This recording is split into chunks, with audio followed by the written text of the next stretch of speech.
Hay una pregunta que probablemente nunca te has hecho, pero que una vez escuchada es imposible de ignorar. ¿Y si todo lo que sabes sobre el origen de la civilización humana está incompleto? ¿Y si hubo un capítulo antes del capítulo 1, una historia anterior a la historia, una época en que la humanidad no estaba sola en este planeta? Piénsalo un momento.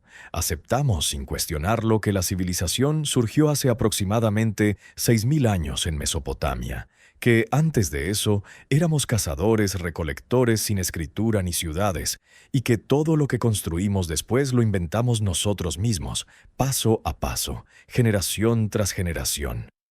Pero, ¿y si esa narrativa está diseñada precisamente para ocultar algo? ¿Y si las civilizaciones antiguas nos dejaron pistas que hemos elegido ignorar porque no encajan en nuestros paradigmas modernos? Los sumerios, la primera civilización de la que tenemos registros escritos, no afirmaban haber inventado su cultura. Afirmaban haberla recibido. Sus textos, grabados en tablillas de arcilla que han sobrevivido miles de años, hablan de seres que descendieron del cielo, que gobernaron la tierra durante eras incalculables, que crearon a la humanidad como fuerza laboral y que eventualmente partieron, dejando a sus criaturas libres pero desorientadas. Los llamaban Anunnaki. ¿Quiénes eran estos seres? ¿Por qué crearon a los humanos? ¿A dónde fueron? Y quizás la pregunta más inquietante de todas, ¿qué significa para nosotros hoy? Si este tipo de misterios te fascinan tanto como a mí, considera suscribirte al canal y activar la campana. Y si tienes tu propia teoría sobre los Anunnaki, déjala en los comentarios. Me encanta leer perspectivas diferentes.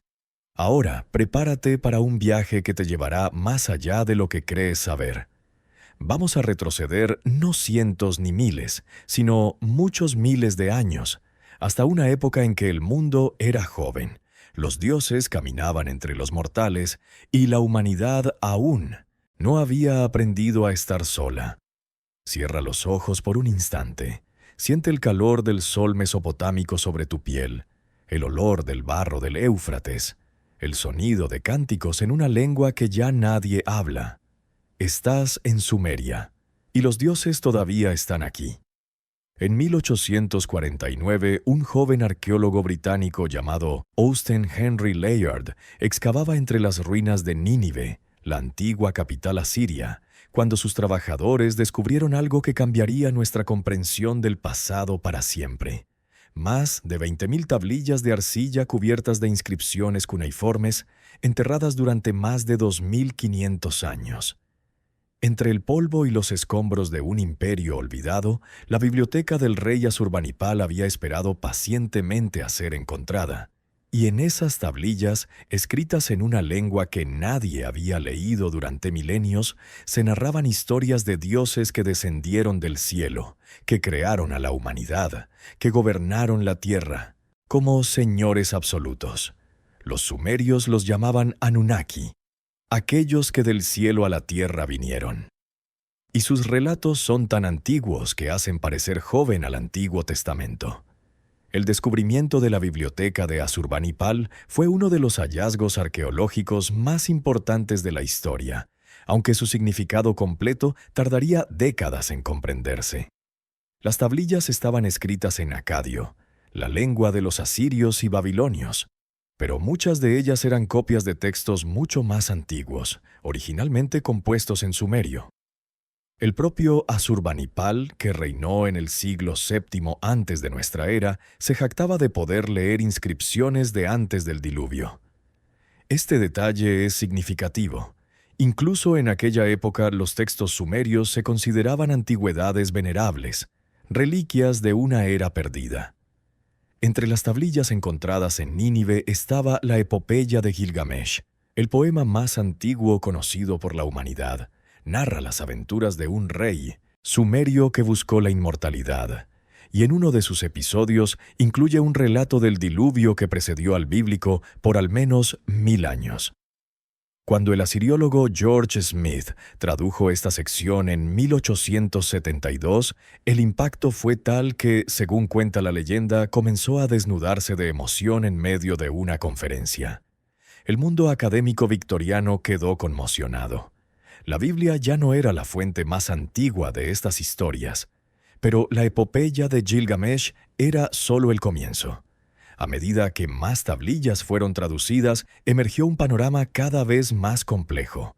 Los sumerios habían dejado registros detallados de su cosmología, su teología, sus rituales, su administración. Y en el centro de todo estaban los Anunnaki, una asamblea de dioses que gobernaban todos los aspectos de la existencia.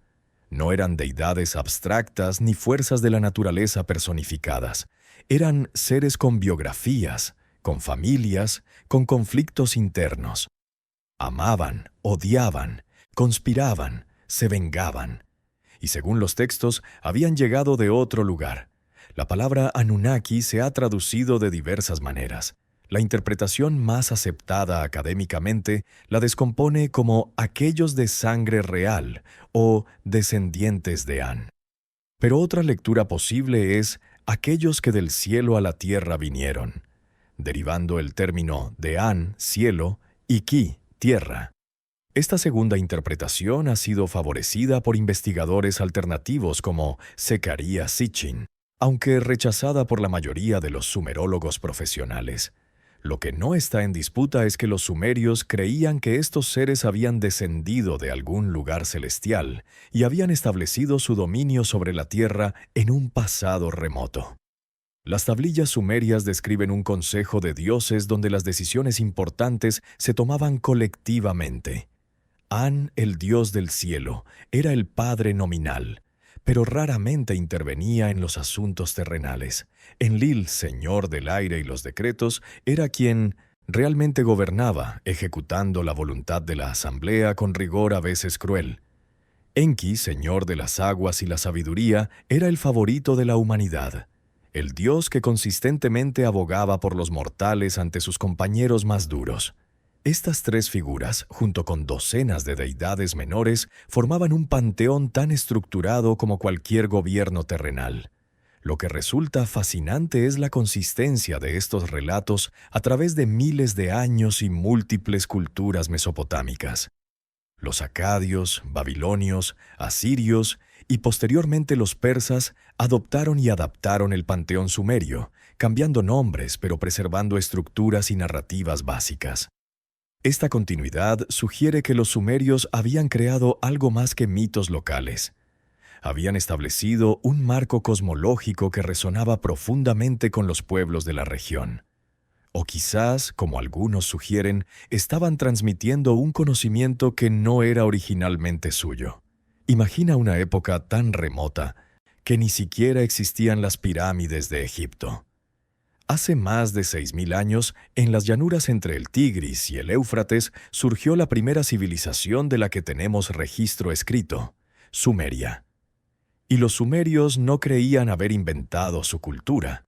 Afirmaban haberla recibido como un regalo de seres superiores. En sus textos, los Anunnaki aparecen como una jerarquía de dioses con nombres, personalidades y conflictos propios.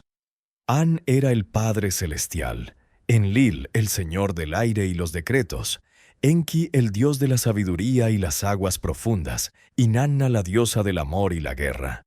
Pero estos no eran deidades abstractas. Viajaban en objetos voladores, poseían armas que lanzaban fuego y, según los textos, necesitaban trabajadores para sus minas de oro. Lo que vino después cambiaría la historia del planeta. La jerarquía de los Anunnaki estaba claramente definida en los textos sumerios. An, cuyo nombre significa simplemente cielo, ocupaba la posición suprema pero de manera casi ceremonial. Residía en los cielos y raramente descendía a la tierra. Su función era similar a la de un emperador distante cuya autoridad legitima todo el sistema, pero que delega el gobierno efectivo en otros. Los sumerios creían que An había dado a la humanidad la realeza como institución, descendiendo el poder desde el cielo en un acto de gracia divina. Enlil era el verdadero poder ejecutivo del panteón. Su nombre combina señor con aire o viento, y era responsable de los decretos que gobernaban tanto a dioses como a humanos. Los textos lo describen como severo, a veces cruel, poco tolerante con las faltas humanas. Fue Enlil quien decretó el diluvio para destruir a la humanidad ruidosa que perturbaba su sueño. Fue Enlil quien castigaba las transgresiones con plagas y hambrunas.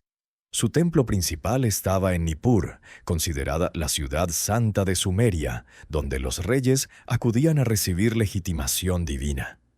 Enki, en contraste, era el protector de la humanidad. Su nombre significa Señor de la Tierra, aunque paradójicamente era el dios de las aguas dulces subterráneas. Los sumerios imaginaban que bajo la tierra existía un océano de agua dulce llamado Apsu, donde Enki tenía su morada. Era el dios de la sabiduría, la magia, los oficios y la tecnología. Cuando los dioses decidieron destruir a la humanidad, fue Enki quien advirtió a Ziusudra. Cuando la humanidad necesitaba conocimientos para sobrevivir, era Enki quien los proporcionaba. Su ciudad era Eridu, considerada por los sumerios la primera ciudad del mundo, fundada antes del diluvio. Las diosas del panteón eran igualmente importantes. Ninhursag, también conocida como Ninmah, era la diosa madre, participante crucial en la creación de la humanidad. Inanna, que los acadios llamarían Ishtar, era la diosa del amor, la guerra y la fertilidad, una combinación que los griegos posteriores dividirían entre Afrodita y Atenea. Inanna protagoniza algunos de los mitos más dramáticos: su descenso al inframundo, su confrontación con su hermana Ereshkigal, sus amoríos con pastores y reyes. Lo que distingue a los Anunnaki de otros panteones antiguos es su caracterización casi secular. Los textos los describen comiendo, bebiendo, durmiendo, teniendo relaciones sexuales, experimentando celos y ambiciones. Necesitan trabajadores porque no quieren realizar trabajo físico ellos mismos. Se reúnen en asambleas para tomar decisiones, votando como un parlamento divino. Estas características humanas han llevado a algunos investigadores a preguntarse si los sumerios estaban describiendo seres reales a quienes habían conocido, seres poderosos, pero no omnipotentes, avanzados, pero no perfectos. Los Anunnaki también tenían tecnología que los sumerios describían en términos que sugieren capacidades extraordinarias. Los dioses viajaban en barcos celestiales o carros de fuego. Poseían armas llamadas resplandores que podían destruir ciudades enteras. Enlil tenía un objeto llamado Tablilla de los Destinos, que le otorgaba supremacía sobre el cosmos. Estas descripciones han sido interpretadas de diversas maneras, como metáforas poéticas, como descripciones de fenómenos naturales, o, según interpretaciones más especulativas, como testimonios de tecnología avanzada que los sumerios no podían comprender plenamente. Debajo de los grandes dioses existían niveles inferiores de seres divinos. Los Igigi eran Anunnaki menores que servían a los dioses principales, particularmente en tareas que requerían trabajo físico. Según el mito del Atrahasis, fueron los Igigi quienes se rebelaron por las condiciones de trabajo, precipitando la creación de la humanidad. Había también demonios, espíritus, genios protectores, toda una jerarquía de seres intermedios entre los grandes dioses y los mortales. Esta complejidad burocrática es notable. Los sumerios imaginaban el cosmos gobernado por una administración celestial tan compleja como cualquier imperio terrenal. Hay un texto sumerio conocido como el Atrahasis que narra algo perturbador. Según esta tablilla, los Anunnaki menores, llamados Igigi, se rebelaron contra sus superiores porque estaban agotados de trabajar en las minas. El trabajo era demasiado duro, las horas interminables, y los Igigi quemaron sus herramientas en señal de protesta. Ante esta crisis laboral divina, Enki propuso una solución revolucionaria: crear un ser que pudiera trabajar en lugar de los dioses. Junto con la diosa madre Ninhursag, Enki mezcló la esencia de un dios con la arcilla de la tierra. El resultado fue el Lulu Amelu, el trabajador primitivo, el Adamu. Si esta historia te suena familiar, es porque miles de años después, otra tradición contaría algo sorprendentemente similar sobre un ser creado del polvo de la tierra. El texto del Atrahasis, descubierto en fragmentos en diversas excavaciones y reconstruido a lo largo de décadas de trabajo académico, ofrece el relato más detallado del origen de la humanidad según los sumerios. La historia comienza con los dioses divididos en dos grupos: los Anunnaki mayores, que gobiernan y toman decisiones, y los Igigi menores, que realizan el trabajo pesado. Durante 40 años, según el texto, los Igigi excavaron canales, transportaron tierra, realizaron las tareas que mantenían funcionando la civilización divina. La rebelión de los Igigi se describe con detalles sorprendentemente modernos. Los trabajadores queman sus herramientas, rodean la casa de Enlil durante la noche y se niegan a volver al trabajo. Enlil, despertado por el tumulto, convoca una asamblea de emergencia. La escena tiene ecos de cualquier huelga laboral de la era industrial. Trabajadores exhaustos, gerencia sorprendida, crisis que requiere una solución estructural. Los Igigi no piden salarios más altos, simplemente se niegan a seguir siendo la clase obrera del cosmos. La solución propuesta por Enki es ingeniosamente pragmática. En lugar de castigar a los Igigi o forzarlos a volver al trabajo, sugiere crear un sustituto. Este nuevo ser tendría la forma básica de los dioses, pero estaría diseñado específicamente para trabajar. Sería, en términos modernos, una fuerza laboral diseñada genéticamente. Ninhursag acepta colaborar en el proyecto y juntos comienzan lo que solo puede describirse como un experimento de ingeniería biológica. Los detalles técnicos son fascinantes. Según el texto, se sacrificó a un dios menor llamado Geshtu-e, un dios que tenía inteligencia, y su sangre y carne fueron mezcladas con arcilla. Esta mezcla fue colocada en lo que algunas traducciones describen como moldes o matrices. Ninhursag recitó encantamientos durante 14 días mientras la mezcla maduraba. El resultado fueron 7 parejas de seres, 7 machos y 7 hembras, los primeros humanos. El uso de sangre divina explicaba por qué los humanos tenían cierta chispa de inteligencia. La arcilla explicaba su mortalidad y fragilidad. Lo que resulta notable es la función explícita de estos primeros humanos: trabajar.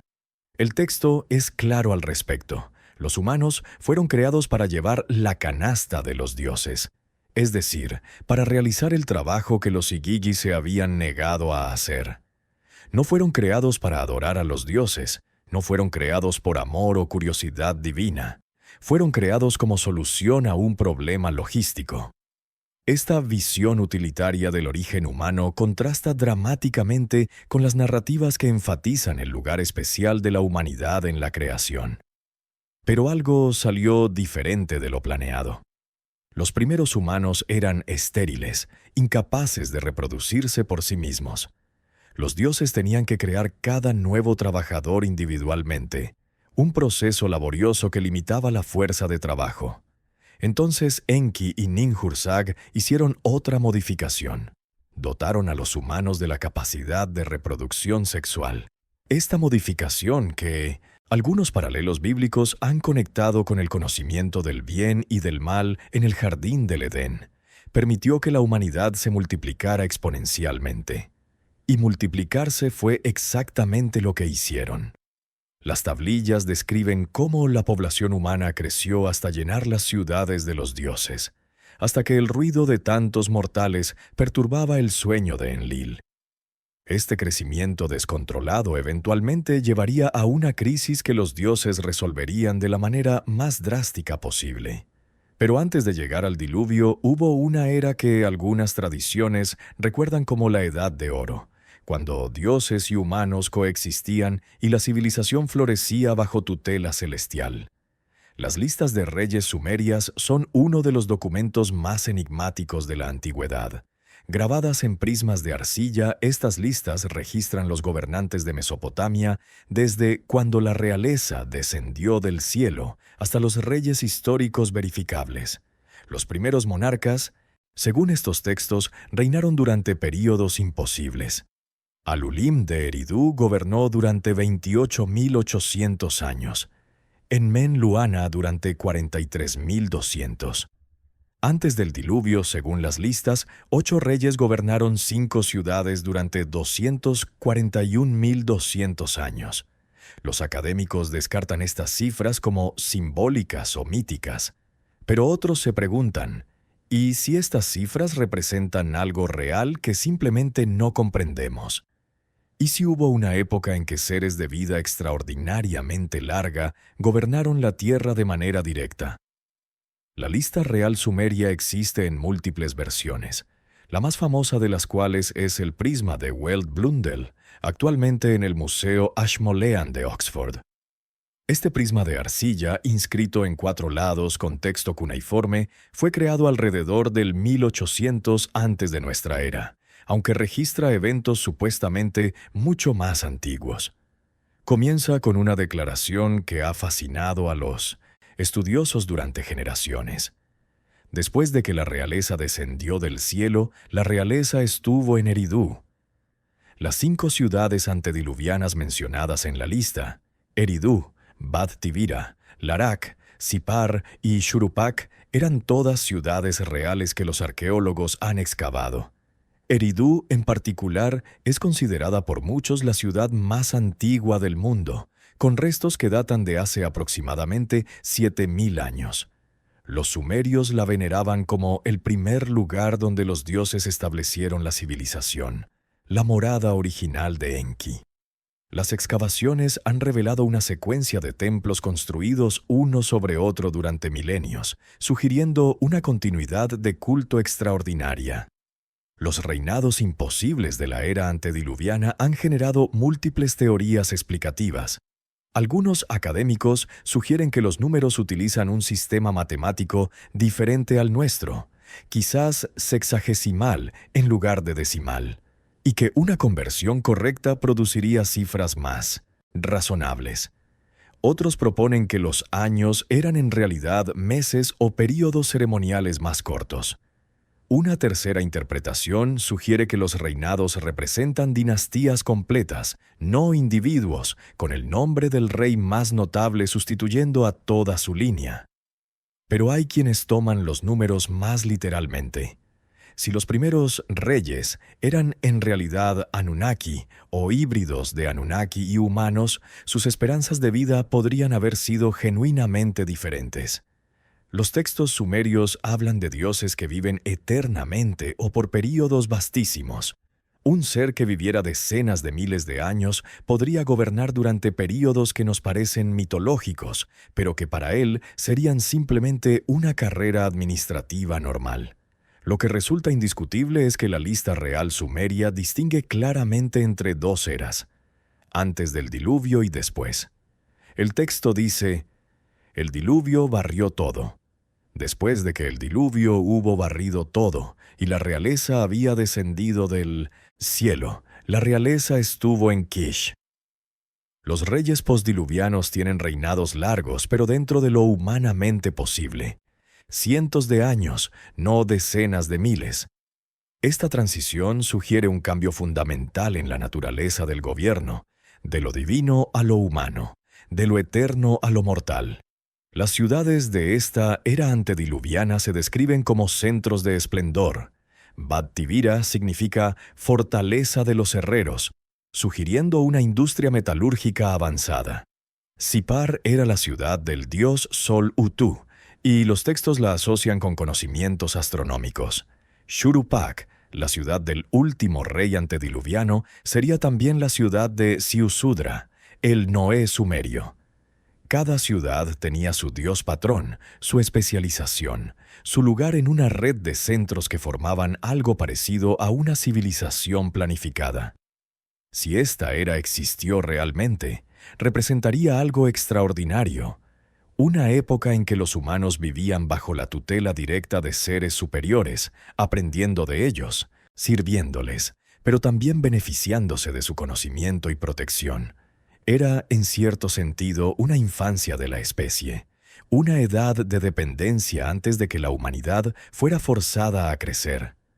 El diluvio marcaría el fin traumático de esta época, y lo que vino después sería una larga y dolorosa adolescencia sin la guía de los padres celestiales.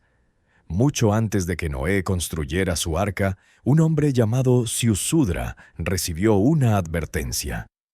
En la versión sumeria de la historia del diluvio, el dios Enki susurra a través de una pared de juncos, advirtiendo a su fiel servidor de una catástrofe inminente. Los grandes dioses habían decidido destruir a la humanidad con un diluvio devastador, pero Enki, que amaba a sus creaciones, desobedeció el decreto divino. Ziusudra construyó una embarcación, preservó las semillas de la vida y sobrevivió a una tormenta que duró 7 días y 7 noches. Cuando las aguas retrocedieron, el mundo había cambiado para siempre. Esta historia aparece en las tablillas sumerias al menos 1000 años antes de que fuera escrito el Génesis. Pero lo verdaderamente interesante no es solo la inundación, es lo que ocurrió después, cuando los dioses miraron lo que habían destruido y tomaron una decisión que alteraría el destino de la humanidad. El relato del diluvio aparece en al menos 3 versiones mesopotámicas distintas: la sumeria con Ziusudra, la acadia con Atrahasis y la babilonia con Utnapishtim en la epopeya de Gilgamesh. Todas comparten elementos básicos. Una asamblea divina decide destruir a la humanidad. Un dios benevolente advierte a un mortal favorecido. Se construye un barco. Sobreviven humanos y animales. Y después del diluvio hay un nuevo comienzo. Las similitudes con el relato bíblico son tan marcadas que es difícil negar una conexión histórica. Según el Atrahasis, la decisión de destruir a la humanidad no fue caprichosa. Enlil estaba genuinamente perturbado por el ruido de la sobrepoblación humana que le impedía dormir. Antes de recurrir al diluvio, intentó otras soluciones: plagas, sequías, hambrunas. Cada vez Enki encontraba maneras de salvar a sus criaturas, frustrando los intentos de Enlil. Finalmente, los dioses hicieron un juramento de que nadie advertiría a los humanos del diluvio inminente. Enki, obligado por el juramento, encontró una laguna legal. Habló a una pared de juncos en presencia de Atrahasis, técnicamente sin romper su promesa. Las instrucciones para construir el arca son sorprendentemente detalladas. En la versión babilonia, la embarcación se describe como un cubo perfecto de 120 codos de lado, con 7 pisos y 9 compartimentos por piso. Los estudiosos han debatido la viabilidad naval de tal diseño. Un cubo no es hidrodinámicamente eficiente, pero sería extraordinariamente estable en aguas turbulentas. El texto también menciona el uso de betún para impermeabilizar, una técnica que los mesopotámicos realmente utilizaban y que aparece también en el relato bíblico. La tormenta misma se describe con imágenes apocalípticas. Los dioses del viento y la lluvia desataron su furia durante 7 días. Las aguas del cielo y las aguas del abismo se unieron. Los dioses, contemplando la destrucción desde arriba, se espantaron de lo que habían hecho. Ishtar, la diosa del amor, gritó como una mujer en parto, lamentando la destrucción de sus humanos. Incluso los dioses más duros temblaron ante la magnitud de la catástrofe. Hay algo profundamente humano en esta reacción, el horror ante las consecuencias de las propias decisiones. Cuando las aguas retrocedieron, Ziusudra, o Utnapishtim, o Atrahasis, ofreció un sacrificio. Los dioses, que no habían recibido ofrendas durante el diluvio porque no había humanos para hacerlas, se reunieron alrededor del altar como moscas. Este detalle es fascinante y un poco cómico. Los dioses mesopotámicos dependían de las ofrendas humanas para su sustento. Al destruir a la humanidad, casi se destruyeron a sí mismos. La relación entre dioses y mortales no era de simple dominación, era de interdependencia. Enlil, al descubrir que alguien había sobrevivido, inicialmente se enfureció, pero fue convencido de que mantener viva a la humanidad era necesario para el bienestar de los propios dioses.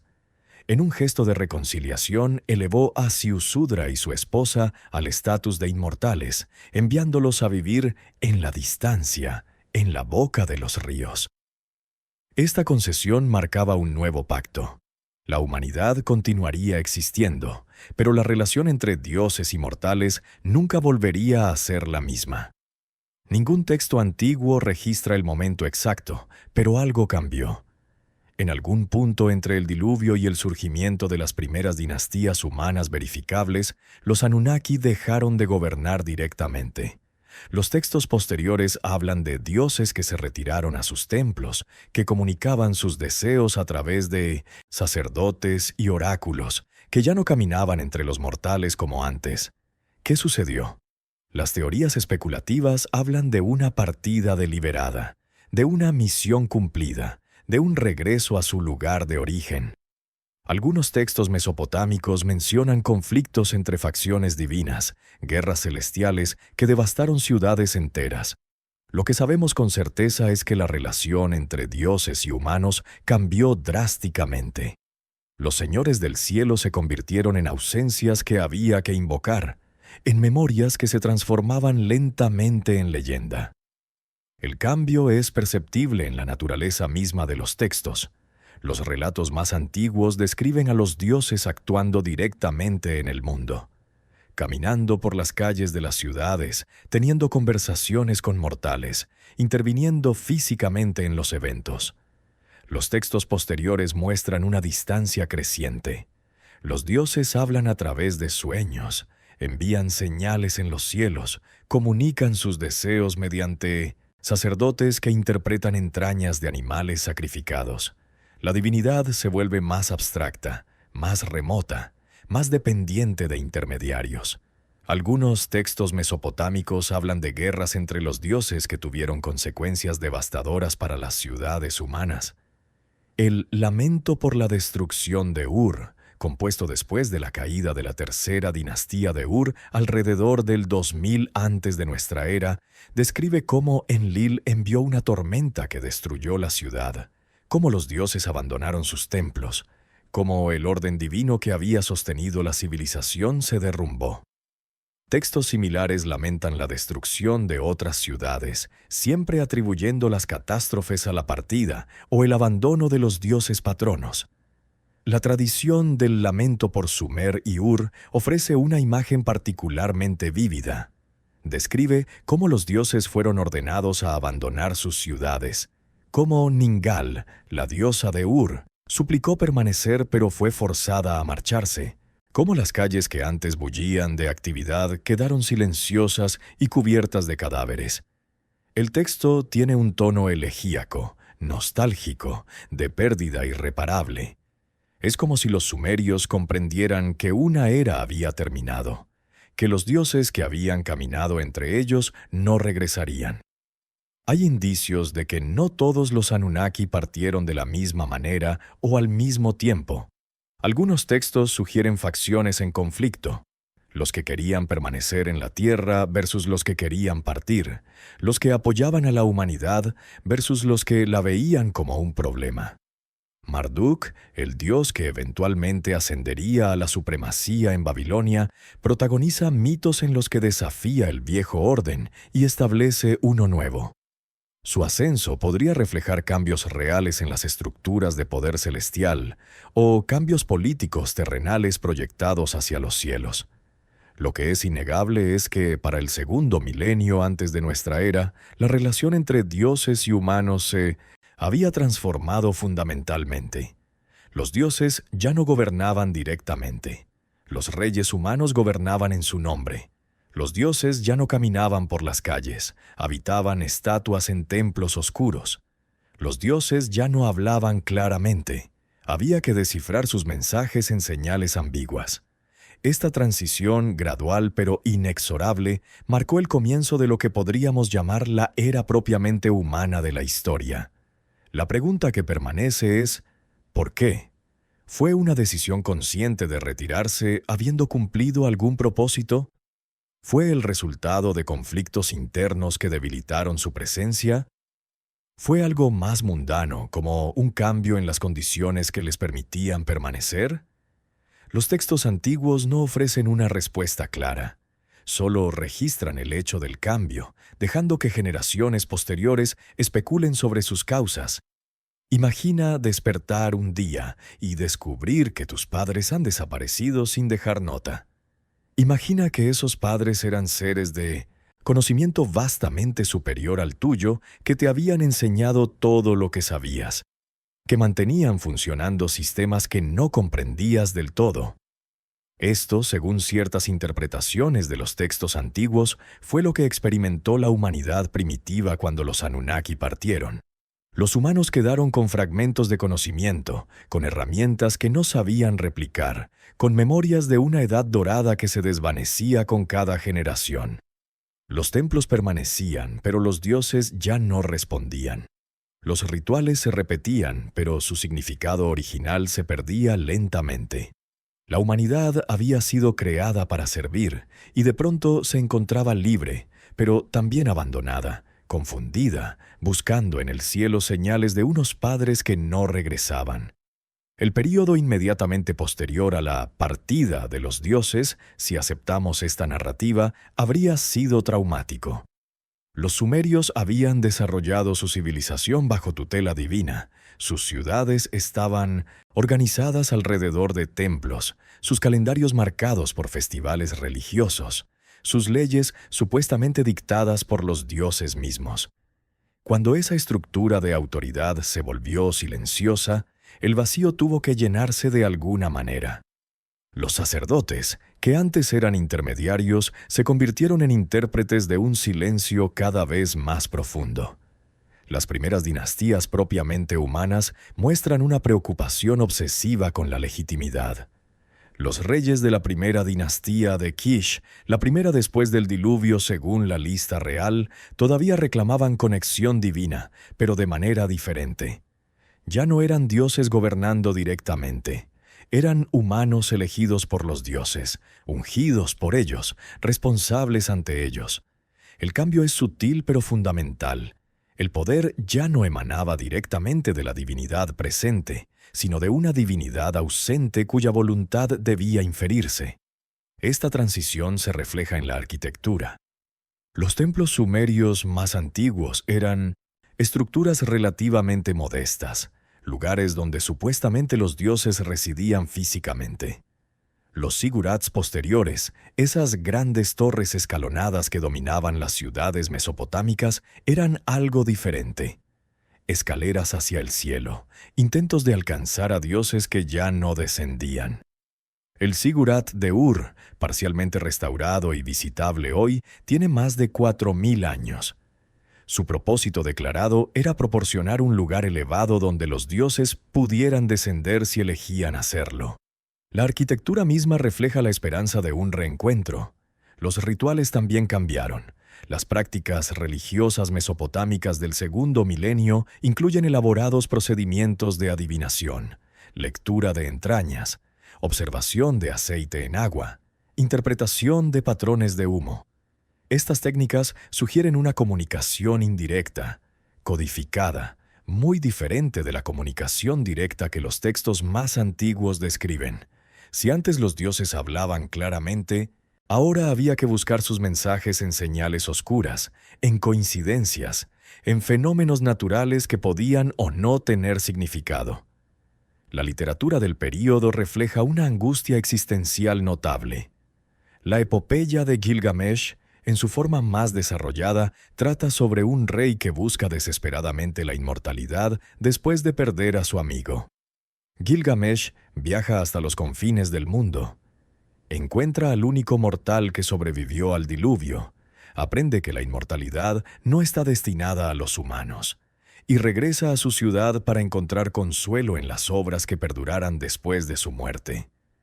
Es una meditación sobre la condición humana, sobre la mortalidad, sobre el significado de la vida cuando los dioses ya no están disponibles para responder preguntas.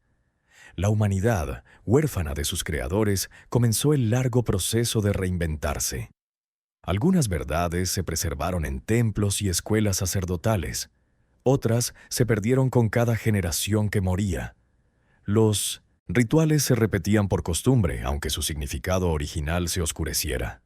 Y lentamente, casi imperceptiblemente, los Anunnaki dejaron de ser presencias recordadas para convertirse en leyendas, en mitos, en historias que los ancianos contaban pero que las nuevas generaciones escuchaban con escepticismo creciente.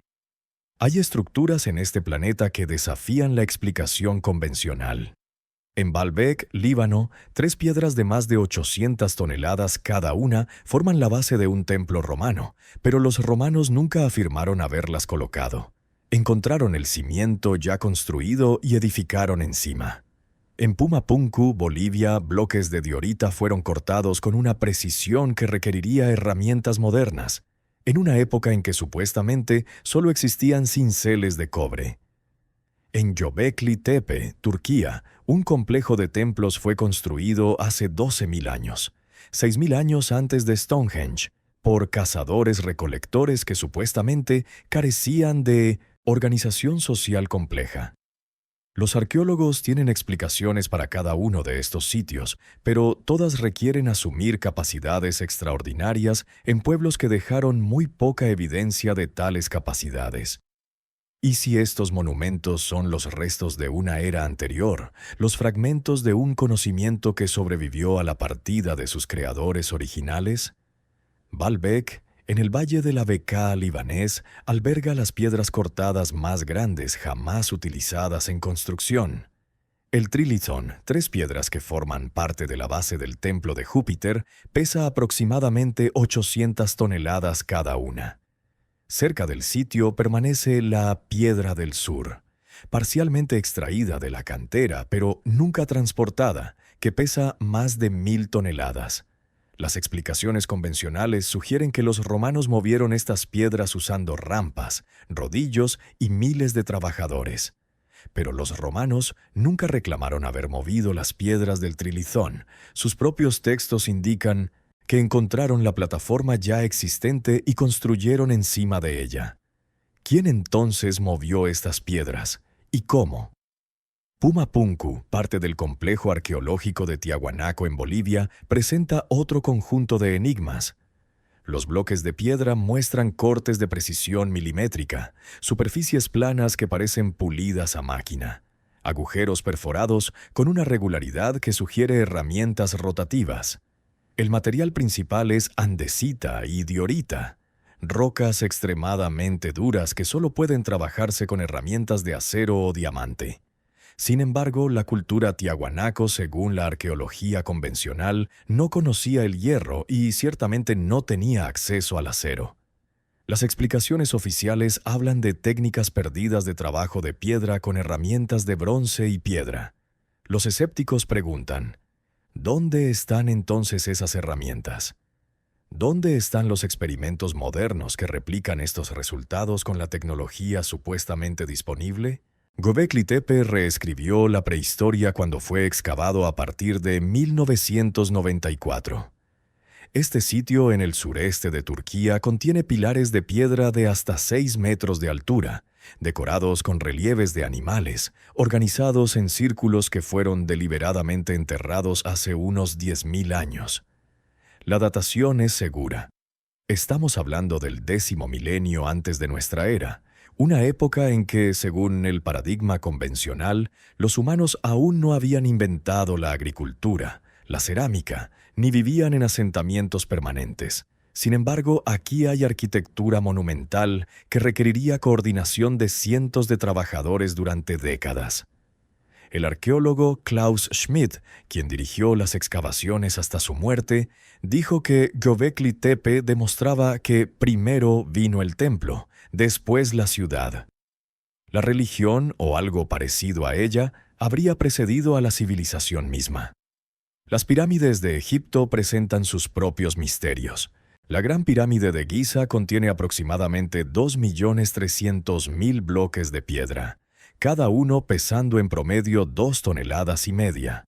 Fue construida, según la cronología aceptada, en unos 20 años. Esto requeriría colocar un bloque cada 2 minutos, día y noche, sin descanso, durante 2 décadas. Los ingenieros modernos han propuesto diversos métodos, pero ninguno ha sido demostrado a escala. Las piedras de la Cámara del Rey, bloques de granito de hasta 80 toneladas cada uno, fueron de alguna manera elevadas a más de 60 metros de altura y colocadas con precisión milimétrica. Lo que conecta a todos estos sitios es una pregunta incómoda. ¿Cómo pueblos supuestamente primitivos lograron hazañas de ingeniería que incluso hoy serían desafiantes? La respuesta convencional invoca ingenio humano, trabajo masivo y técnicas perdidas. La respuesta alternativa sugiere que estos pueblos no estaban solos, que heredaron conocimientos o recibieron ayuda, de fuentes que la historia oficial no reconoce. Ambas respuestas requieren fe en lo invisible, fe en capacidades humanas extraordinarias que no dejaron rastro, o fe en intervenciones externas que los textos antiguos describen pero que la ciencia moderna descarta. Los sumerios conocían la existencia de Urano, Neptuno y Plutón más de 4.000 años antes de que los astrónomos modernos los descubrieran con telescopios. Sus tablillas describen un sistema solar de 12 cuerpos celestes, incluyendo la Luna y un planeta llamado Nibiru, que la ciencia oficial no reconoce. Calculaban el ciclo de precesión de los equinoccios, un fenómeno astronómico que tarda aproximadamente 25.700 años en completarse, algo que requiere observaciones precisas durante miles de años. ¿Cómo sabían todo esto? La explicación académica es que fueron observadores extraordinariamente pacientes y brillantes. La explicación alternativa es que este conocimiento les fue transmitido por seres que ya lo poseían. Lo fascinante es que, con el tiempo, mucho de este saber se perdió. Las civilizaciones que heredaron a Sumeria sabían menos, no más, sobre astronomía avanzada. El conocimiento no progresó, retrocedió. Como si alguien hubiera cerrado un grifo. Los textos astronómicos sumerios son notablemente sofisticados. Los escribas de Mesopotamia desarrollaron tablas matemáticas que les permitían predecir eclipses con precisión, calcular las posiciones de los planetas visibles y rastrear ciclos celestes de gran complejidad. El sistema sexagesimal que inventaron, basado en el número 60, todavía usamos hoy. 60 segundos en un minuto, 60 minutos en una hora, 360 grados en un círculo. Este sistema es extraordinariamente útil para cálculos astronómicos, porque 60 es divisible por muchos números. Pero hay conocimientos en las tablillas que van más allá de lo que la observación simple podría proporcionar. Los sumerios describían los planetas exteriores, Júpiter y Saturno, con detalles que incluían sus satélites principales. Mencionaban que algunos planetas eran acuosos y otros secos. Estas descripciones coinciden sorprendentemente con lo que las sondas espaciales modernas han confirmado. Pero, ¿cómo podían saberlo observadores que carecían de telescopios? La respuesta convencional es que estas descripciones son coincidencias o interpretaciones erróneas de los textos. La respuesta alternativa es que alguien les contó. El conocimiento médico mesopotámico también era avanzado para su época. Las tablillas describen procedimientos quirúrgicos, tratamientos farmacológicos, diagnósticos basados en síntomas. El Código de Hammurabi del siglo XVIII antes de nuestra era incluye regulaciones para cirujanos, estableciendo compensaciones por operaciones exitosas y castigos por fallos. Esto implica una profesión médica establecida con estándares reconocidos. Los textos mencionan cientos de sustancias medicinales de origen vegetal, animal y mineral. Algunas de estas sustancias, como el sauce, contienen compuestos que la farmacología moderna ha validado. Pero quizás lo más intrigante es el conocimiento genético implícito en los mitos de creación. La descripción de cómo Enki y Ninhursag crearon al primer humano mezclando la esencia de un dios con arcilla, realizando el proceso en lo que parecen moldes o matrices, dejando que la mezcla madure durante un período específico. Estos detalles tienen resonancias inquietantes con la biología moderna. La necesidad de modificar a los primeros humanos para que pudieran reproducirse sexualmente sugiere una comprensión de que la reproducción no es automática, que debe ser programada de alguna manera. ¿Estamos leyendo demasiado en metáforas antiguas o los sumerios estaban describiendo procesos que entendían mejor de lo que creemos? Lo más notable es lo que sucedió con este conocimiento con el tiempo. Las civilizaciones que heredaron a Sumeria, Akkad, Babilonia, Asiria, no avanzaron significativamente sobre la base sumeria en muchas áreas. En algunos casos, retrocedieron. Los últimos textos astronómicos mesopotámicos de la era seleucida todavía utilizaban datos y métodos que tenían más de 2000 años de antigüedad. No había progreso acumulativo como vemos en la ciencia moderna. Había preservación de un corpus fijo de conocimiento, como si la fuente original se hubiera secado y solo quedara administrar lo que había dejado. Hay algo profundamente triste en observar cómo una memoria se desvanece. Después de la caída de Sumeria, absorbida por los acadios hacia el 2300 antes de nuestra era, los Anunnaki comenzaron una larga transformación. Los acadios los adoptaron con nombres diferentes. An se convirtió en Anu, Enlil permaneció similar, y Nana se transformó en Ishtar. Los babilonios los reconfiguraron de nuevo, y después los asirios, y después los persas. Con cada transmisión, los detalles se perdían, las historias se simplificaban, los seres complejos se convertían en arquetipos más sencillos. Para cuando las tradiciones hebreas comenzaron a cristalizar, los múltiples Anunnaki se habían fusionado en conceptos más abstractos. Ángeles, demonios, el Dios único. No es que estas tradiciones copiaran conscientemente, es que los fragmentos de memoria colectiva se reorganizaban para dar sentido a un pasado que ya nadie recordaba con claridad. El proceso de sincretismo religioso es bien documentado por los historiadores. Cuando una cultura conquista o absorbe a otra, los dioses de ambas tienden a fusionarse. Los conquistadores acadios identificaron a sus deidades con las sumerias, creando equivalencias que a veces ocultaban diferencias significativas. Este proceso continuó con cada nuevo imperio. Los babilonios elevaron a Marduk, un dios relativamente menor, al estatus supremo, reescribiendo la cosmología para reflejar la supremacía de su ciudad. Los asirios hicieron lo mismo con Ashur. Los cambios políticos se reflejaban en cambios teológicos. Lo que se perdía en cada transmisión eran los detalles específicos, las narrativas complejas, las relaciones entre deidades. Un dios que en Sumeria tenía una biografía elaborada, con padres, hermanos, esposas, hijos, aventuras, fracasos, se convertía gradualmente en una función más abstracta. El dios de la tormenta, el dios de la sabiduría, el dios de la guerra. Las historias personales se olvidaban, solo quedaban los dominios. Los Anunnaki, que en los textos sumerios eran individuos con personalidades distintas, se convirtieron en categorías. Los dioses celestiales, los dioses del inframundo, los dioses del destino. La transición de politeísmo a monoteísmo representa el paso final de esta simplificación.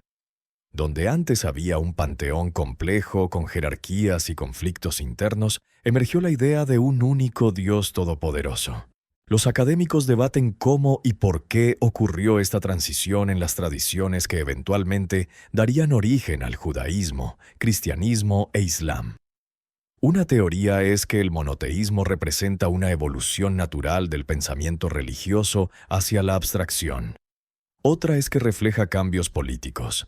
Así como los imperios unificaban territorios bajo un solo rey, el cosmos se unificaba bajo un solo Dios. Pero algo se perdía en esta simplificación. Las historias de los Anunnaki, con toda su complejidad, ofrecían explicaciones para fenómenos que el monoteísmo tenía que abordar de otras maneras. ¿Por qué existe el mal si Dios es bueno? El politeísmo tenía respuestas fáciles, porque los dioses están en conflicto, porque tienen diferentes agendas, porque no son perfectos. El monoteísmo tuvo que inventar nuevas explicaciones. El libre albedrío, el plan divino misterioso, La prueba de fe. La teología se hizo más sofisticada, pero también más alejada de las narrativas concretas que los sumerios habían preservado. Para el primer milenio antes de nuestra era, las tradiciones mesopotámicas originales eran ya antigüedades, reliquias de un pasado que incluso los babilonios tardíos apenas comprendían. Los sacerdotes copiaban textos cuyo significado original se había perdido. Los rituales se realizaban por costumbre sin comprender su propósito original. Y los Anunnaki, aquellos seres que supuestamente habían caminado por las calles de Eridu y Nippur, se habían convertido en nombres en listas de dioses que los eruditos memorizaban, pero ya nadie adoraba con convicción.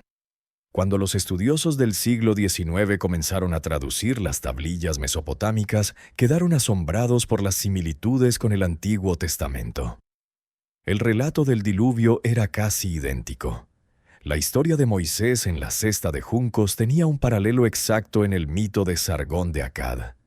Los Nefilim bíblicos, esos gigantes que habitaron la tierra antes del diluvio, guardaban un parecido inquietante con los hijos de los Anunnaki mencionados en los textos sumerios. ¿Era posible que las tradiciones hebreas fueran versiones posteriores de mitos mucho más antiguos? La respuesta académica es sí, por supuesto. Todas las tradiciones se influyen mutuamente. Pero la pregunta más profunda permanece. Si los Anunnaki eran solo mitos, ¿por qué tantas culturas separadas por miles de kilómetros y miles de años contaban historias tan similares sobre dioses que descendieron del cielo, que crearon a la humanidad y que eventualmente se marcharon? Los Nefilim del Génesis son quizás el paralelo más directo. El capítulo 6 del Génesis menciona brevemente que los hijos de Dios vieron que las hijas de los hombres eran hermosas y tomaron por esposas a todas las que escogieron. De estas uniones nacieron los Nefilim, descritos como los héroes de antaño, hombres de renombre. Este pasaje, uno de los más enigmáticos de la Biblia hebrea, tiene paralelos directos en los textos mesopotámicos que hablan de Anunnaki que se unieron con mujeres humanas. La tradición judía posterior desarrollaría extensamente este tema en textos como el libro de Enoc, donde estos vigilantes se convierten en ángeles caídos que enseñaron a la humanidad artes prohibidas. La transformación de Anunnaki en ángeles es fascinante de rastrear. Los ángeles hebreos, los Malachim, comienzan como simples mensajeros divinos, casi sin personalidad propia. Pero gradualmente adquieren nombres, jerarquías, especialidades. Miguel, Gabriel, Rafael, Uriel. Estos nombres aparecen en textos del período del Segundo Templo, mostrando una elaboración que tiene paralelos con las jerarquías divinas mesopotámicas. La idea de ángeles guardianes personales recuerda a los genios protectores que los mesopotámicos creían que acompañaban a cada persona desde el nacimiento. Los demonios siguen un camino similar pero inverso. Los dioses mesopotámicos que no fueron absorbidos en el monoteísmo como aspectos del Dios único o como ángeles tendieron a convertirse en demonios. Pazuzu, por ejemplo, era un demonio mesopotámico del viento que eventualmente se convirtió en una figura del mal en tradiciones posteriores. Las 7 deidades negativas de Mesopotamia, los Sebetu, pueden haber influido en la numerología demonológica posterior. El proceso de demonización permitía preservar la memoria de seres poderosos mientras se los subordinaba al nuevo paradigma monoteísta. Lo que resulta notable es la persistencia de ciertos temas a través de estas transformaciones. La idea de seres celestiales que descienden a la tierra. La idea de conocimientos especiales transmitidos a la humanidad. La idea de una transgresión original que altera la relación entre el cielo y la tierra. La idea de un diluvio como castigo y nuevo comienzo. Estos temas aparecen en tradiciones tan diversas como la judía, la cristiana, la islámica, la zoroastra, la hindú, la griega. La explicación convencional es que representan experiencias humanas universales proyectadas hacia el mito. La explicación alternativa es que representan memorias de eventos reales, transmitidas a través de milenios de degradación gradual. Un ejemplo particularmente intrigante es la figura de Enki-Ea, el dios sumerio de la sabiduría y las aguas. En algunas tradiciones gnósticas del primer milenio de nuestra era, aparece una figura llamada la serpiente de la sabiduría, que ofrece conocimiento prohibido a la humanidad contra la voluntad del Dios Supremo. Esta serpiente se identifica a veces positivamente como liberadora de la humanidad de la ignorancia, invirtiendo la interpretación convencional del Génesis. Los gnósticos podrían haber preservado una memoria de Enki como benefactor de la humanidad, el dios que consistentemente desobedecía a Enlil para ayudar a sus criaturas. En casi todas las civilizaciones antiguas, los reyes afirmaban descender de los dioses. Los faraones egipcios eran hijos de Ra. Los emperadores chinos gobernaban por el mandato del cielo. Los reyes mesopotámicos recibían su corona directamente de las manos de los dioses en ceremonias elaboradas representadas en sellos cilíndricos y estelas. Esta no era simplemente propaganda política, era la base misma de la legitimidad del poder. Pero, ¿y si había algo más? Algunos investigadores especulan que ciertos linajes preservaron no solo la memoria de los Anunnaki, sino fragmentos de su conocimiento y quizás algo más tangible: objetos, tecnologías, sustancias que otorgaban ventajas sobre quienes no los poseían. Las sociedades secretas de la antigüedad, los misterios de Eleusis, las escuelas iniciáticas de Egipto, los sacerdocios cerrados de Babilonia, podrían haber sido los custodios de este legado oculto, transmitido de generación en generación hasta perderse en las brumas del tiempo. La iconografía del poder en Mesopotamia es explícita sobre la conexión divina. Los sellos cilíndricos, esos pequeños objetos de piedra grabada que los mesopotámicos usaban para firmar documentos, frecuentemente muestran escenas de presentación. Un humano siendo conducido ante un dios sentado en un trono. El humano típicamente es más pequeño, indicando su subordinación. A veces lleva ofrendas. A veces simplemente hace un gesto de reverencia. Estas escenas representaban la investidura del poder, el momento en que un mortal recibía autorización divina para gobernar. Los reyes mesopotámicos utilizaban títulos que enfatizaban su conexión celestial. Pastor, elegido por Enlil, aquel cuyo destino fue decidido por los grandes dioses, el que el dios Shamash ama. No reclamaban ser dioses ellos mismos, a diferencia de los faraones egipcios, pero sí afirmaban una relación especial que los distinguía de los demás mortales. Esta relación les daba no solo legitimidad política, sino también supuestamente acceso a conocimientos y poderes vedados a los comunes. Los templos funcionaban como repositorios de este conocimiento especial. Los sacerdotes mesopotámicos pasaban años aprendiendo la escritura cuneiforme, la astronomía, la adivinación, los rituales. El acceso a los recintos interiores de los templos estaba restringido. Había secretos que solo los iniciados conocían. Los textos litúrgicos mencionan misterios que no debían revelarse al no iniciado, conocimientos que se transmitían oralmente de maestro a discípulo. ¿Qué contenían estos misterios? La mayor parte se ha perdido, pero las referencias sugieren conocimientos prácticos, técnicas de adivinación, quizás procedimientos para comunicarse con los dioses. En Egipto la situación era similar pero con matices propios. Los faraones no solo afirmaban descender de los dioses, afirmaban ser dioses encarnados, manifestaciones de Horus en la tierra. Las pirámides, según algunas interpretaciones, no eran solo tumbas, sino máquinas rituales, diseñadas para facilitar la transformación del faraón muerto en una estrella, su reunión con Osiris en los cielos. Los textos de las pirámides, las inscripciones más antiguas encontradas en las pirámides del Reino Antiguo, describen este proceso con detalle que sugiere conocimientos astronómicos y quizás técnicos que los sacerdotes preservaban celosamente. La tradición de los misterios de Eleusis en Grecia ofrece otro ejemplo. Durante más de 1000 años, los griegos realizaron ceremonias secretas en honor de Deméter y Perséfone. Los iniciados juraban no revelar lo que experimentaban, y este juramento se respetó tan bien que todavía hoy no sabemos exactamente qué ocurría en los rituales.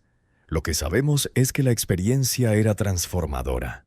Los iniciados reportaban haber perdido el miedo a la muerte, haber visto cosas que cambiaban su comprensión de la existencia. Algunos estudiosos especulan que se utilizaban sustancias psicoactivas, otros proponen técnicas de privación sensorial o dramatizaciones elaboradas. Lo que es claro es que había un conocimiento que se consideraba demasiado poderoso para el público general.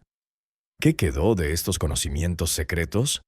Las tradiciones esotéricas posteriores, la alquimia, la cábala, los rosacruces, la masonería, todas afirmaban preservar fragmentos de una sabiduría antigua que se remontaba al principio de los tiempos. ¿Eran estas afirmaciones legítimas o simplemente inventos para darle prestigio a conocimientos mucho más recientes? La respuesta probablemente está en algún punto intermedio. Algo se transmitió, aunque distorsionado por miles de años de transmisión imperfecta. Y ese algo puede haber incluido memorias, por fragmentarias que fueran, de los Anunnaki y su legado. Debajo de la gran esfinge de Giza, los escáneres de resistividad eléctrica han detectado cavidades que nunca han sido excavadas. En las profundidades del monte del templo en Jerusalén, leyendas persistentes hablan de cámaras selladas desde tiempos de Salomón. En Irak, tras la invasión de 2003, equipos militares supuestamente aseguraron el Museo de Bagdad, pero también, según algunos informes no confirmados, accedieron a sitios arqueológicos que habían permanecido inexplorados durante décadas. ¿Hay algo oculto bajo los monumentos más antiguos del mundo? La arqueología oficial generalmente niega o minimiza estas posibilidades, pero la negación no equivale a prueba, y la historia está llena de descubrimientos que comenzaron como especulaciones descartadas por los expertos. Troya fue considerada un mito hasta que Heinrich Schliemann la encontró. Las cuevas de Qumrán guardaron los manuscritos del Mar Muerto durante 2000 años. ¿Qué más permanece oculto esperando el momento adecuado para ser revelado? Las anomalías bajo la Esfinge fueron detectadas por primera vez en la década de 1990 mediante estudios sísmicos y de resistividad realizados por investigadores de la Universidad de Boston.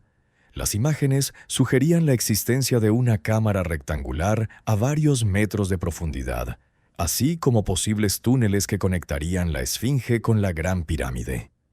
El gobierno egipcio permitió los estudios iniciales, pero después restringió el acceso, citando preocupaciones sobre daños al monumento. Desde entonces, ningún equipo independiente ha podido verificar o refutar los hallazgos. La cámara podría contener cualquier cosa, o nada. No lo sabremos hasta que alguien excave. El monte del templo en Jerusalén es quizás el lugar más cargado de leyendas ocultas. 3 religiones lo consideran sagrado, lo que hace prácticamente imposible cualquier excavación sistemática. Las tradiciones hablan de que debajo del templo destruido existen cámaras donde se guardaba el Arca de la Alianza, los utensilios sagrados, quizás textos antiguos que preservaban conocimientos del período salomónico. Los caballeros templarios, según algunas teorías, habrían excavado en este sitio durante su ocupación de Jerusalén en el siglo XII, encontrando algo que transformó su organización de una pequeña orden de monjes guerreros en una de las instituciones más poderosas de Europa.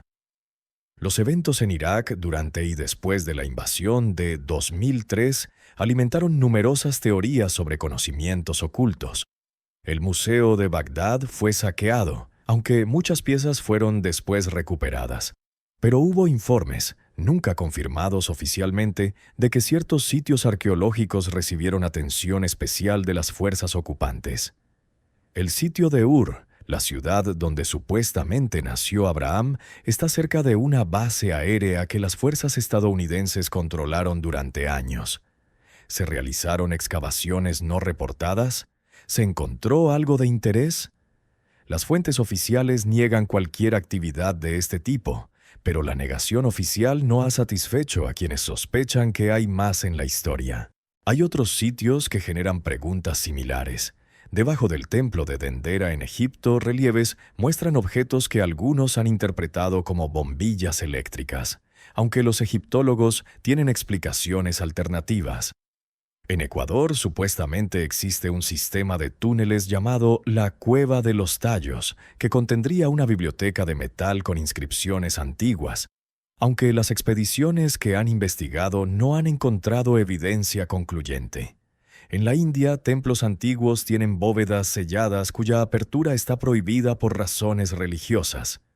¿Qué hay dentro? Quizás nada más que polvo y tradiciones vacías. O quizás algo que cambiaría nuestra comprensión del pasado. Lo que alimenta estas especulaciones no es solo la imaginación conspirativa.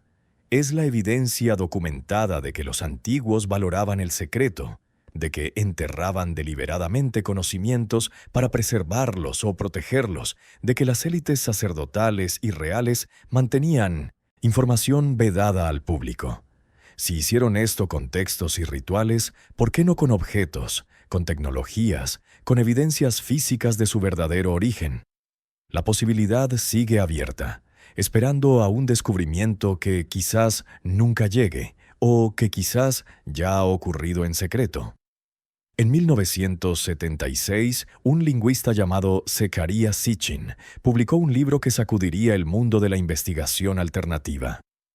El 12º planeta proponía una traducción radical de los textos sumerios, argumentando que los Anunnaki eran seres extraterrestres de un planeta llamado Nibiru, que visitaba el sistema solar interior cada 3.600 años. La Academia rechazó sus traducciones, señalando errores e interpretaciones forzadas. Pero el libro vendió millones de copias y generó un movimiento que sigue creciendo hasta hoy. Independientemente de si Sitchin tenía razón o no, su trabajo hizo algo importante. Obligó a la gente a releer los textos antiguos, con ojos nuevos, a preguntarse si las interpretaciones académicas establecidas eran las únicas posibles. Y desde entonces, nuevos descubrimientos han continuado desafiando las narrativas convencionales sobre nuestro pasado remoto. La teoría de Sitchin, resumida brevemente, propone lo siguiente. Hace cientos de miles de años, seres de un planeta con una órbita muy elíptica llegaron a la Tierra buscando oro para reparar la atmósfera de su mundo. Después de milenios de extraer oro ellos mismos, crearon a los humanos como fuerza laboral mediante ingeniería genética, mezclando su ADN con el de homínidos terrestres. Gobernaron la Tierra durante eras, enseñaron a los humanos las artes de la civilización y eventualmente partieron, prometiendo regresar cuando Nibiru volviera a acercarse. Los sumerios preservaron estas memorias en sus textos, que los académicos han malinterpretado como mitología cuando en realidad son historia. Los expertos en lenguas antiguas han criticado extensamente las traducciones de Sitchin. Michael Heiser, un estudioso del hebreo bíblico y las lenguas semíticas antiguas, publicó refutaciones detalladas argumentando que Sitchin cometía errores básicos de gramática sumeria y acadia, que leía los textos selectivamente para apoyar sus teorías y que ignoraba contextos literarios que alteraban el significado de los pasajes. La comunidad académica en general considera sus trabajos pseudociencia. Sin embargo, el rechazo académico no ha detenido el interés público. Los libros de Sitchin han vendido millones de copias en docenas de idiomas. Documentales de televisión han explorado sus ideas, desde programas marginales hasta la exitosa serie Ancient Aliens de History Channel. Una subcultura completa ha surgido alrededor de la idea de astronautas antiguos, con conferencias, sitios web, comunidades en línea, y un flujo constante de nuevos libros que elaboran sobre el marco básico de Sitchin. Lo interesante es que, mientras Sitchin escribía, la arqueología convencional hacía descubrimientos que complicaban las narrativas establecidas por otras razones. Göbekli Tepe, descubierto en 1994, demostró que la arquitectura monumental precedía a la agricultura. El estudio del ADN antiguo reveló que la historia de las migraciones humanas era más compleja de lo que se pensaba. La datación de sitios en todo el mundo empujaba hacia atrás las fechas de los primeros asentamientos complejos. Ninguno de estos descubrimientos probaba las teorías de Sitchin, pero todos sugerían que el pasado humano era más enigmático de lo que la ciencia del siglo XX había asumido. Hoy, la pregunta de los Anunnaki permanece abierta de manera curiosa. Los textos sumerios existen, son reales, pueden leerse. Lo que significan es materia de interpretación. La interpretación académica ve mitología, proyección psicológica, intentos de explicar fenómenos naturales. La interpretación alternativa ve historia, memoria degradada de eventos reales, testimonios de encuentros con seres no humanos. Ambas interpretaciones tienen problemas. Ninguna puede probarse definitivamente. Y mientras tanto, las tablillas permanecen en los museos, esperando a que alguien encuentre la clave correcta para descifrar su verdadero mensaje. Detengámonos un momento y contemplemos las dos posibilidades. En la primera, los sumerios fueron una civilización extraordinariamente brillante que inventó la escritura, las matemáticas, la astronomía y la administración compleja prácticamente de la nada, en las llanuras de Mesopotamia, hace 6.000 años. Sus historias sobre dioses que descendieron del cielo eran metáforas, proyecciones psicológicas, intentos de explicar fenómenos naturales que no comprendían. En la segunda posibilidad, algo o alguien realmente visitó la Tierra en un pasado remoto, interactuó con los seres humanos primitivos, les transmitió conocimientos avanzados y, eventualmente, partió, dejando detrás monumentos, textos y una humanidad que gradualmente olvidó la verdad de su origen. Ambas explicaciones tienen problemas. Ambas requieren actos de fe. La pregunta es, ¿cuál de ellas te parece más extraordinaria? La explicación convencional tiene a su favor el principio de parsimonia. No requiere introducir entidades no probadas. Los humanos son creativos, ingeniosos, capaces de logros extraordinarios con recursos limitados. La historia documentada está llena de ejemplos de civilizaciones que desarrollaron tecnologías sofisticadas independientemente. No necesitamos invocar ayuda externa para explicar las pirámides o los conocimientos astronómicos sumerios. Solo necesitamos reconocer que nuestros antepasados eran más inteligentes y capaces de lo que a veces les damos crédito. Pero la explicación convencional también tiene problemas. ¿Por qué la civilización surgió tan abruptamente en Mesopotamia, aparentemente de la nada? Completamente formada con escritura, arquitectura monumental, sistemas legales complejos. ¿Por qué el conocimiento en algunas áreas parece haber retrocedido en lugar de avanzar? ¿Por qué tantas culturas separadas por océanos y milenios cuentan historias tan similares sobre dioses que descendieron del cielo? Las respuestas convencionales existen, pero a veces suenan como explicaciones construidas para preservar un paradigma más que como conclusiones derivadas de la evidencia. La explicación alternativa tiene sus propios problemas, más evidentes. No hay evidencia física directa de visitas extraterrestres o de seres superiores no humanos. Las interpretaciones de los textos antiguos que apoyan estas teorías son contestadas por expertos en las lenguas relevantes. Las anomalías arquitectónicas y tecnológicas generalmente tienen explicaciones convencionales razonables, aunque no siempre completamente satisfactorias. Proponer una explicación extraordinaria requiere evidencia extraordinaria, y esa evidencia, si existe, permanece elusiva. Pero quizás la pregunta más interesante no es cuál explicación es verdadera en algún sentido absoluto, sino qué nos dicen nuestras preferencias sobre nosotros mismos.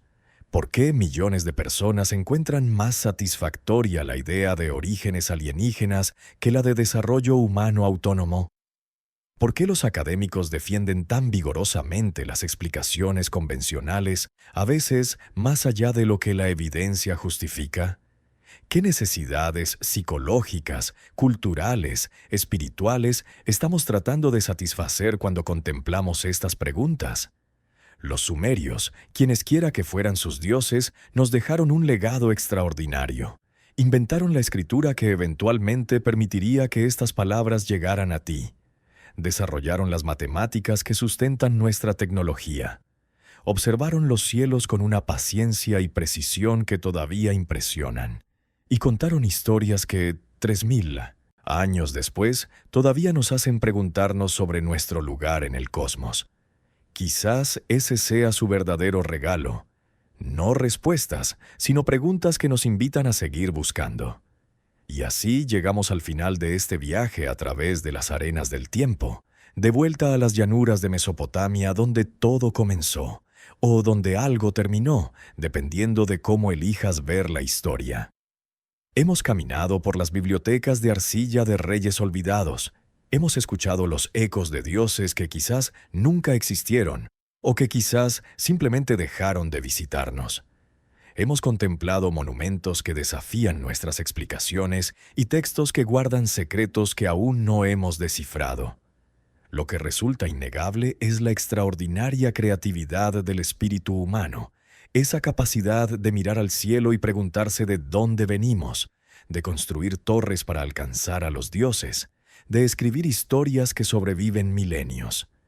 Ya sea que los Anunnaki fueran seres reales, proyecciones psicológicas o memorias distorsionadas de algo intermedio, los sumerios crearon con ellos un marco para entender la existencia que sigue resonando hoy.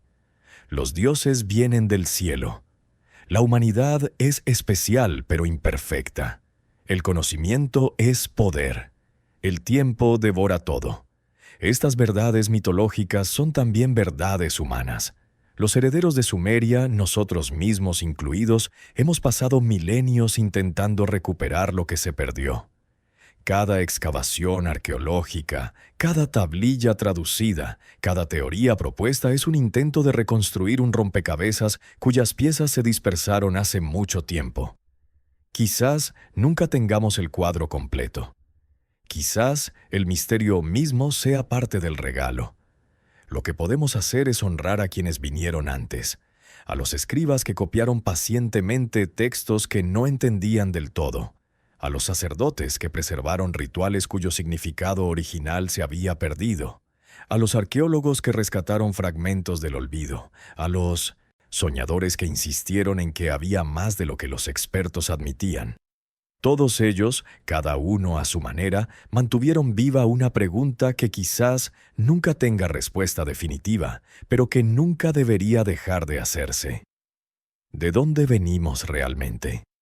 La próxima vez que mires las estrellas, considera la posibilidad de que alguien en algún momento vino de allí. O considera la posibilidad de que la imaginación humana sea tan vasta que puede crear dioses del cielo simplemente mirándolo. Ambas posibilidades son extraordinarias. Ambas nos dicen algo profundo sobre quiénes somos. Gracias por acompañarme en esta exploración. Si estas ideas te han hecho pensar, si te han despertado curiosidad por saber más, te invito a suscribirte y a dejar un comentario con tu perspectiva. ¿Crees que los Anunnaki fueron reales? ¿Crees que son simplemente mitos hermosos? ¿O crees, como sospecho que muchos de nosotros creemos, que la verdad está en algún lugar intermedio, esperando a ser descubierta? Hasta la próxima, cuando volvamos a explorar los misterios que el tiempo no ha logrado borrar.